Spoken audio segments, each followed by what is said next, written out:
राजस्थान के टोंक सवाई माधोपुर में प्रधानमंत्री नरेंद्र मोदी ने लोकसभा उम्मीदवार सुखबीर सिंह जौनपुरिया के समर्थन में सभा की। जनसभा में मोदी के साथ भजनलाल शर्मा भी मौजूद रहे।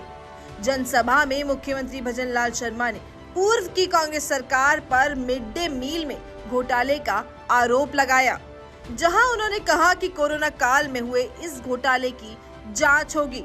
साथ ही उन्होंने दावा किया कि राजस्थान में सभी सीटों पर भाजपा के उम्मीदवार जीतेंगे। सुनिए आगे क्या कुछ कहा सीएम भजनलाल शर्मा ने।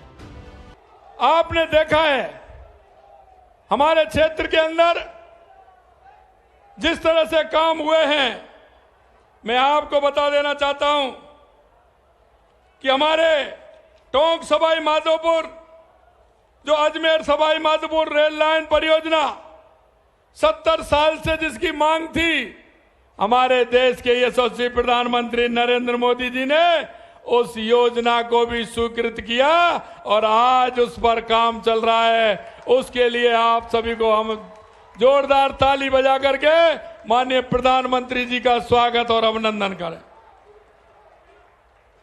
मैं आपको कहना चाहता हूं, आपने देखा होगा कभी सपने में भी नहीं सोचा था कि आपके यहां से दिल्ली मुंबई हाईवे निकलने वाला है। मैं आपसे कहना चाहता हूं, टोंक सवाई माधोपुर में 150 किलोमीटर वो दिल्ली मुंबई हाईवे गया है। अगर जब उस पर चलते हैं तो कैसा महसूस आपको होता है। और ये 15,000 करोड़ रुपए की लागत से देश के यशस्वी प्रधानमंत्री नरेंद्र मोदी जी ने ये हमको हाईवे देने का काम किया है। मैं आपको बताना चाहता हूं भाइयों कि जब देश में कोरोना की स्थिति थी, हमारे यशस्वी प्रधानमंत्री नरेंद्र मोदी जी इस देशवासियों को 140 करोड़ लोगों को सेवा में लग रहे थे कि किस तरह से हमारे कोरोना से राहत मिले। और यहाँ की राजस्थान की सरकार उन बच्चों के मिड डे मील में घोटाला करने के लिए लगी हुई थी। घोटाला करने के लिए मैं आपसे यह कहना चाहता हूं, जिन्होंने मिड डे मील में घोटाला किया है, किसी को किसी भी सूरत पर नहीं बख्शा जाएगा, किसी को नहीं बख्शा जाएगा। मैं आपसे निवेदन करना चाहता हूं, हमारे देश के यशस्वी प्रधानमंत्री नरेंद्र मोदी जी ने हमारी टोंक सवाई माधोपुर करौली भरतपुर धौलपुर की जो हमारी योजना थी 21 जिलों की ERCP के जो हमने सपने देखे थे, कांग्रेस ने लटकाने का काम किया। 1.5 महीने के अंदर हमारे यशस्वी प्रधानमंत्री नरेंद्र मोदी जी ने हमारी ERCP का समझौता करके हमारी जो लंबे अरसे से मांग थी, उस मांग को पूरा करने का काम किया। एक बार जोरदार तालियों से माननीय प्रधानमंत्री जी का स्वागत और अभिनंदन करें। मैं आपसे निवेदन करना चाहता हूं, हमने हमारे संकल्प पत्र में विधानसभा के चुनाव में जो वायदे किए थे, आपके सामने हमने एक एक वायदे को पूरा करने के लिए कहा और 45% हमने वायदे पूरे किए हैं। चाहे किसानों की सम्मान निधि हो, चाहे MSP बढ़ाने की बात हो, चाहे हमारी सामाजिक सुरक्षा पेंशन बढ़ाने की बात हो। और मैं एक बात और आपसे कहना चाहता हूं, जो सबसे बड़ा काम राजस्थान के अंदर हुआ है, डीजल पेट्रोल का सस्ता। आपने देखा था राजस्थान के अंदर डीजल पेट्रोल में असंतुलन था।